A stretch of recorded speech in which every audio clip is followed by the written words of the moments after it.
नवीन वर्षाच्या स्वागतासाठी घरी बनवलेलं श्रीखंड आणि इतर सगळे नैवेद्याचे पदार्थ नियोजनबद्ध पद्धतीने अवघ्या 40 मिनिटांमध्ये कसे बनवायचे ते आजच्या व्हिडिओमध्ये आपण बघणार आहोत. नमस्कार, मी सुप्रिया, रेसिपीज बाय सुप्रियामध्ये आपल्या सगळ्यांचं स्वागत आहे. थाळीची सुरुवात आपण ग्रेव्ही बनवण्यापासून करूयात. तर या ठिकाणी 2 मीडियम साईजचे कांदे उभे कट करून घेतलेले आहेत आणि 1 मीडियम साईजचा टोमॅटो घेतलेला आहे. कांद्याच्या निम्म्या प्रमाणामध्ये टोमॅटो हे घ्यायचे आहेत.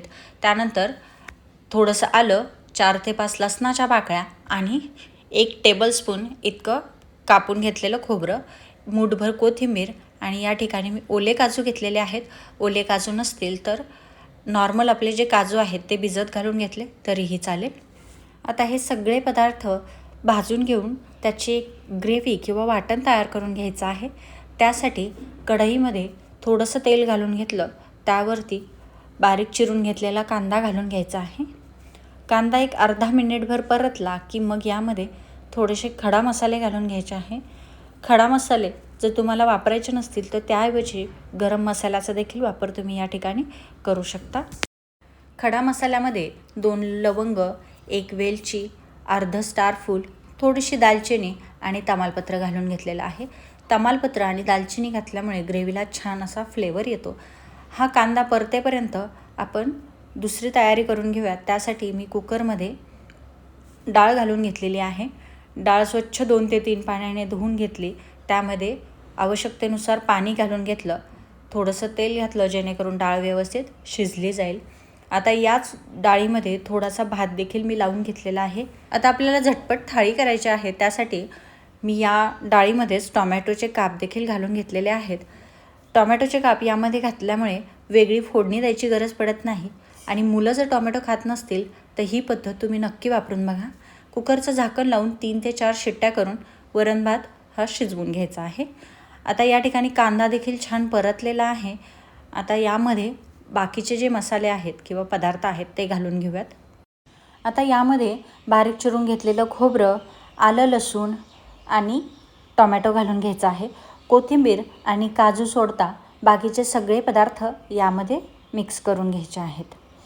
तर आता 1 मिनिटभर कांदा टोमॅटो व्यवस्थित परतवून घ्यायचा आहे जेणेकरून ग्रेव्ही ही पटकन शिजली जाईल. 1 मिनिटभर हे सगळं परतवून झालं की मग यामध्ये एक अर्धा चमचा इतकी खसखस घालून घ्यायची आहे. खसखस घातल्यामुळे ग्रेव्हीला छान दाटसरपणा येतो आणि भाजी देखील खाण्यासाठी अगदी चविष्ट लागते. आता हे सगळं व्यवस्थित मिक्स करून घेतलं की मग यावरती झाकण ठेवून मंद आचेवरती मधून मिक्स करून घेत ग्रेव्ही शिजवून घ्यायची आहे. ग्रेव्ही शिजेपर्यंत पुरीचं पीठ मळून घेऊयात. त्यासाठी 1.5 वाटी गव्हाचं पीठ घेतलेलं आहे. त्यामध्ये चवीनुसार मीठ, पाव चमचा साखर, 1 चमचा बारीक रवा आणि 1 चमचा बेसन घालून घ्यायचं आहे. बेसन आणि रवा घातल्यामुळे पुरी अर्धा ते पाऊण तास छान टम्म फुगून राहते आणि पुरीला चव देखील छान येते. त्याचप्रमाणे अर्धा चमचा इतकं तेल देखील घालून घ्यायचं आहे. तेलामुळे पुरी छान खुसखुशीत होते. आता थोडं पाणी घालून घट्टसर असं पीठ मळून घ्यायचं आहे. पीठ मळताना अगदी थोडं पाणी घालून घट्टसर पीठ मळून घ्यायचं, ज्यामुळे पुरी छान एकसारखी लाटली जाते आणि अजिबात तेल पीत नाही. आता या पद्धतीचं घट्टसर पीठ मळून घ्यायचं आहे आणि आता हे पीठ आपल्याला भिजण्यासाठी साईडला ठेवून घ्यायचं. तोपर्यंत ग्रेव्ही देखील आपली शिजली की नाही ते चेक करूयात. तर बघा, ग्रेव्हीसुद्धा छान शिजलेली आहे. टोमॅटो देखील चांगला शिजला आहे. आता आपली ग्रेव्ही जी आहे ती तयार झालेली आहे. गॅस बंद करून ही ग्रेव्ही थंड होईपर्यंत साईडला ठेवून घेऊयात आणि लगेचच दुसरी तयारी करून घेऊयात. आता या ठिकाणी भज्यासाठी लागणारा बारीक कांदा मी कापून घेतलेला आहे. त्यामध्ये थोडंसं मीठ घालून घेऊयात जेणेकरून कांद्यातला जो काही कडूपणा असेल तो निघून जाईल आणि भजी ही व्यवस्थित चांगली होते. व्हिडिओमध्ये दाखवल्याप्रमाणे व्यवस्थित हाताने कांदा हा सुट्टा करून घ्यायचा आहे आणि आता हा तयार झालेला कांदा साईडला मुरण्यासाठी ठेवून दिला. लगेचच मटकीची भाजी घालून घेऊयात. त्यासाठी अर्धी वाटी मटकी घेतलेली आहे. त्यासाठी 1 मीडियम साईजचा बारीक कापून घेतलेला कांदा, अर्धा टोमॅटो, कढीपत्ता आणि ठेचून घेतलेलं आलं लसूण घ्यायचं आहे. मटकीच्या भाजीसाठी कढईमध्ये थोडंसं तेल घालून घेतलं. तेल गरम झालं की मग यामध्ये जिरं आणि मोहरी घालून घ्यायचं आहे. जिरं मोहरी तडतडलं की लगेचच ठेचून घेतलेलं आलं लसूणही यामध्ये घालून घ्यायचं. एक अर्धा मिनिट आलं लसूण परतलं की त्यामध्ये लगेचच बारीक चिरून घेतलेला कांदा घालून घ्यायचा. कांदा परतेपर्यंत ग्रेव्ही थंड झाली की नाही ते चेक करूयात आणि लगेचच ग्रेव्हीचं वाटण तयार करून घेऊयात. ग्रेव्हीचे सगळे पदार्थ मिक्सरच्या भांड्यामध्ये मी घालून घेतले. आता यावरती फ्रेश कोथिंबीर घालून घ्यायची आहे मुठभर. जर कोथिंबीर नसेल तर त्याऐवजी धना पावडर 1 चमचा वापरली तरीही चालेल. आता हे मिक्सरला आपण फिरवून घ्यायचं आहे. थोडंसं फिरवून घेतलं की मग यामध्ये मी ओले काजू घालून घेतलेले आहेत, ते देखील यामध्ये फिरवून घ्यायचे आहेत. थोडेसे ओबडधोबड राहावे यासाठी मी ते नंतर टाकलेले आहे. तुम्हाला हवं असेल तर सुरुवातीलाच त्यामध्ये देखील घालून घेऊ शकता. तर अशा पद्धतीने पाणी न घालता घट्टसर वाटण आपलं तयार झालेलं आहे. आणि इकडे कांदा देखील छान परतलेला आहे. त्यामध्ये लगेचच टोमॅटो आणि कढीपत्ता घालून घेतला. व्यवस्थित टोमॅटो अर्धा ते 1 मिनिट परतवून घ्यायचा. कांदा व्यवस्थित परतला की मग त्यामध्ये काही बेसिक मसाले घालून घ्यायचे आहेत. त्यामध्ये हिंग, हळद, लाल तिखट, काळा मसाला आणि धनापूड घालून घेतलेले आहे. सगळे मसाले 1 मिनिटभर व्यवस्थित परतवून घ्यायचे आणि मग यामध्ये स्वच्छ धुवून घेतलेली मटकी घालून घ्यायची आहे. मटकी घालून घेतली की मग छान 1 मिनिटभर व्यवस्थित परतवून घ्यायची. मग यामध्ये चवीनुसार मीठ घालून घ्यायचं आहे. तिखटाचं प्रमाण हे तुम्ही तुमच्या आवडीनुसार कमी जास्त करू शकता. आता यामध्ये चवीनुसार मीठ घालून घेतलेलं आहे. पुन्हा एकदा मटकी व्यवस्थित मिक्स करून झाकण ठेवून व्यवस्थित शिजवून घ्यायची आहे. पाणी न घालता वाफेवरती ही मटकी आपल्याला शिजवून घ्यायची आहे. कारण मोड आलेली मटकी ही जर आपण फक्त वाफेवरती शिजवली तर ती खाण्यासाठी तितकीच चवदार अशी लागते.